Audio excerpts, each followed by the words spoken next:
प्रधानमंत्री या सरकार से बड़ा झटका ये गोदी मीडिया के लिए। गोदी मीडिया जो अपने आप को तलवार बना के प्रधानमंत्री की पेश कर रहा था, उसके मुंह पर करारा तमाचा है। और हमारी सरकार में इस्तीफे नहीं होते। ये कोई जिले इलाही की सरकार थोड़ी है जो इस्तीफे नहीं होंगे। अगर सरकार ठीक काम नहीं करेगी तो जाहिर है जनता ये सवाल पूछेगी, और जनता के हर सवाल का जवाब देना ही तो लोकशाही है। आप उससे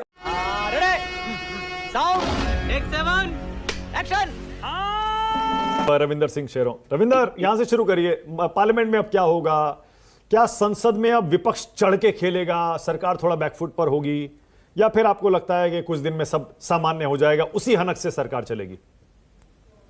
जी नमस्कार मानिक भाई, और बहुत धन्यवाद आपने मुझे बुलाया।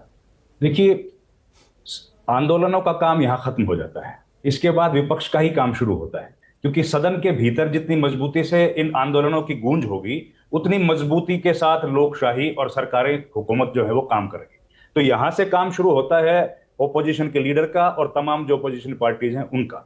अगर वो लोग अपना काम मजबूती से कर पाएंगे तो जाहिर है ये जो आंदोलन था ये बिल्कुल सफल साबित होगा और सरकार की जवाबदेही बढ़ेगी।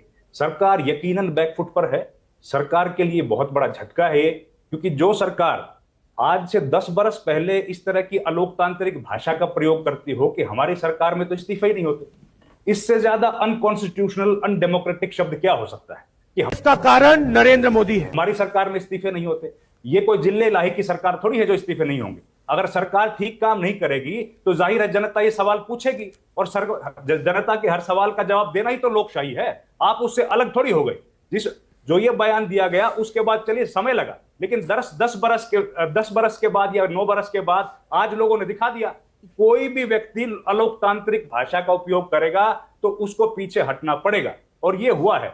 ये जो डर का माहौल बनाया था मानिक भाई, इस आंदोलन की सबसे बड़ी उपलब्धि युवाओं की जो है, इस पूरे देश में जो डर का माहौल बनाया था कि सरकार के खिलाफ तो बोलना ही नहीं है, ईडी आ जाएगी, सीबीआई आ जाएगी, इन छात्रों ने उस डर को खत्म कर दिया। अब डर के बिना बताइए सरकार के पास कौन सा बड़ा तंत्र है? ये सबसे बड़ा तंत्र तो यही था ना। ये जो गलतियां इस सरकार में हो रही हैं पूर्व की सरकारों में भी हुई हैं, और खूब लोगों ने सड़क पर आके बातें कही हैं, और खूब आंदोलन हुए, लगातार इस्तीफे हुए। एक इस्तीफे की बात नहीं है, ए आर अंतुले का इस्तीफा हुआ, उसके बाद शिबू सोरेन का इस्तीफा, एक नाम लीजिए आप किस किस के इस्तीफे नहीं हुए। लगातार ये तो लेने के देने पड़ गए,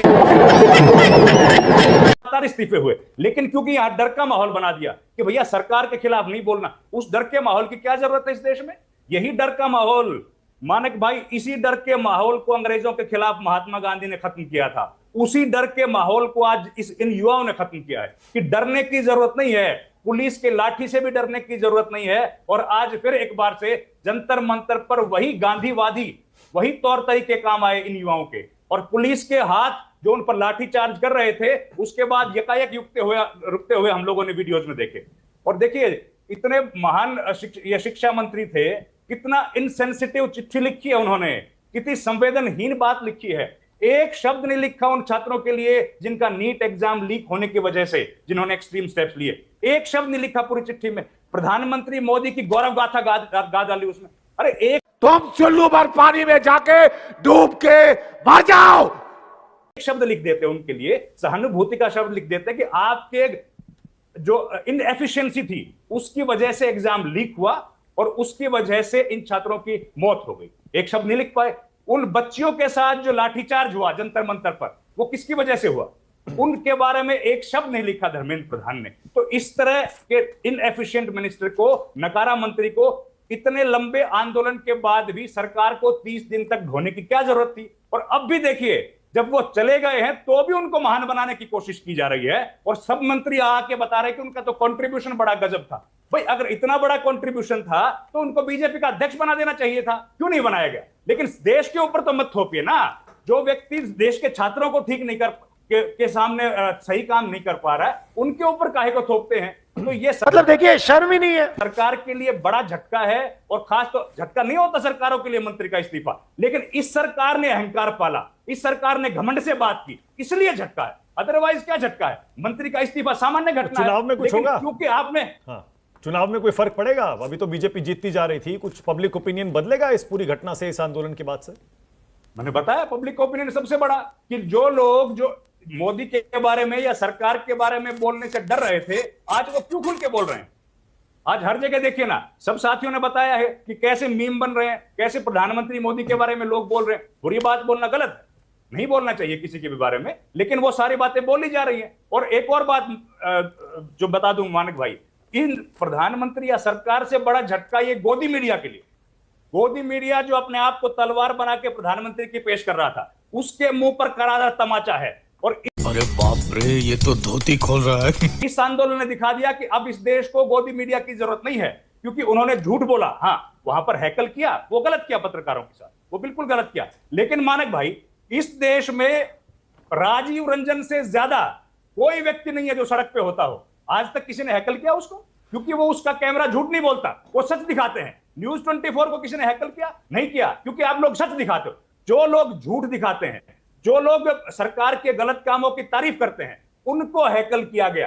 गलत किया, मैं फिर कह रहा हूं, नहीं करना चाहिए। लेकिन गोदी मीडिया के मुंह पर करारा तमाचा मार दिए युवाओं ने कि आपका एजेंडा जो 24 घंटे नफरत, जहर फैलाते हो सोसाइटी में, उसके लिए युवाओं में कोई जगह नहीं है। हाँ, एक वर्ग होगा जो उसको पसंद अच्छा, करता रविंदर, होगा, उनको रविंदर, जली ना, तेरी भी जली ना। यूट्यूबर जितने भी हैं, क्या वो सारे सच बोलते हैं? क्या वो सारे बहुत ऑब्जेक्टिव जर्नलिज्म करते हैं क्या? एक सेकंड मानक भाई, किसने कह दी ये बात? किसने कह दी ये बात? और कौन ऑब्जेक्टिविटी का ठेकेदार हो सकता है इस देश में? Nobody can claim the entire ownership of objectivity. बिल्कुल नहीं है, सब में कमियां हैं। लेकिन जो जहर फैलाएगा उसको आईना दिखाना जरूरी है। और यूट्यूब तो वैकल्पिक मीडिया है ना, मेन स्ट्रीम मीडिया तो नहीं है। मेन स्ट्रीम मीडिया कौन सा है? मेन स्ट्रीम मीडिया हम सब लोग जानते हैं। मेन स्ट्रीम मीडिया वो, और उसको भी छोड़िए मानक भाई, मेन स्ट्रीम मीडिया भी छोड़िए, चलिए तो औद्योगिक घराने हैं, अपना काम करते। लेकिन जो इस देश के करदाताओं से चलने वाला चैनल है, वो जहर बोएगा समाज में। हम लोग उसकी बात कर दी, छोड़ दीजिए इन सबको, प्राइवेट मीडिया को छोड़ दो। आप बताइए, जो करदाताओं के, आपके मेरे पैसे से चलता है, वो जहर बोएगा, वो सच्चाई छिपाएगा इस देश की। हाँ ठीक है, उसका काम सरकार का प्रचार करना है, करे, लेकिन झूठ क्यों बोले? और वो उसी झूठ का मुखालफत ये हम लोगों को जंतर मंतर पर होती हुई दिखी है। मुझे क्रेडिट नहीं चाहिए। सतीश जी, आप ही आइए, बताइए जरा, फिर चलेंगे। हरजी जुड़ते हैं तब तो। क्या बदलेगा आपके हिसाब से देश में अब इस आंदोलन के बाद, अब जब जंतर मंतर खाली हो गया?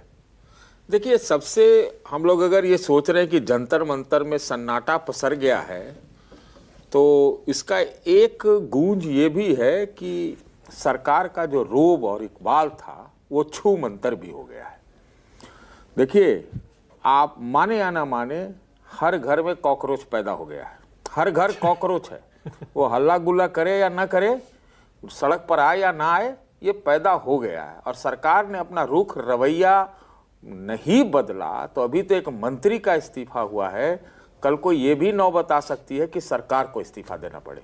और मैं राइट ब्रो, बड़ी गंभीरता से ये बात कह रहा हूं। जिस प्रकार से आधा रात को प्रधानमंत्री को इंस्टाग्राम वाला वीडियो बनाना पड़ा, इस बात का द्योतक है कि भाई उनको स्थिति समझ में आ गई, सुना कि अंदरूनी दबाव भी पड़ा, सब कुछ हुआ, ये वाली हालत है। दरअसल मैं आपको मानक बताऊं, पहले बाकी बाद में, पहले बताइए सरकार के इस्तीफे की नौबत कैसे आ सकती है? देखिए, क्योंकि खून लग जाता है ना, हाँ, तो खून किसी के कि भाई ये लड़के, कोई किसी के नामों हम अभी बढ़िया से नहीं जानते हैं, वो सब आके पूरा देश को आंदोलित कर देते हैं। सड़क पूरा जो है, तो बंबई से लेके कलकत्ता से लेके बिहार तक एकदम रातों रात जो है सो जाम हो जाता है। इतनी मैंने भीड़ जुटती है, तो आखिर कितनी भीड़ जुटती है? बहुत भीड़ जुटती कितनी है। होगी? कलकत्ता में आपको कह रहे थे ना कि वोट से लगातार सरकार जीतती जा रही है। जनता ने तो सड़क पे आके वोट दिया है, तो सरकार को तो चेतना पड़ेगा ही। Emotional damage. एक बात मैं बताऊं आपको, एक नेता ने आज दावा किया है, आज, कि इस देश में जो यूथ का अनएम्प्लॉयमेंट है, बेरोजगारी है, वो ऐसे तो सरकारी आंकड़े में 16.3 है, लेकिन वास्तविकता में वो 40% है। आप इस चीज को समझिए, 40% है। तो भाई, युवाओं के समस्याओं को अगर सरकार गंभीरता से नहीं लेगी या फिर वन साइडेड कम्युनिकेशन प्रोपेगेंडा से उसको दबाने का प्रयास की, तो कहां दबा? ये तो सब कुछ सामने आ गया ना। आपने कहा घर घर में कॉकरोच पैदा हो गया। आपको पता है ना, हिंदुस्तान में या दुनिया में कहीं भी कॉकरोच आता है तो उसको मार दिया जाता है सतीश जी। उसकी रोकथाम के तरीके लोग ढूंढते हैं, कॉकरोच के पसंद नहीं करते हैं लोग कॉकरोच को। लेकिन एक बात बताओ मानक, मैं भी रिसर्च करके आया हूं कॉकरोच। हाँ। 32 करोड़ साल से ये कॉकरोच इस दुनिया में है। हाँ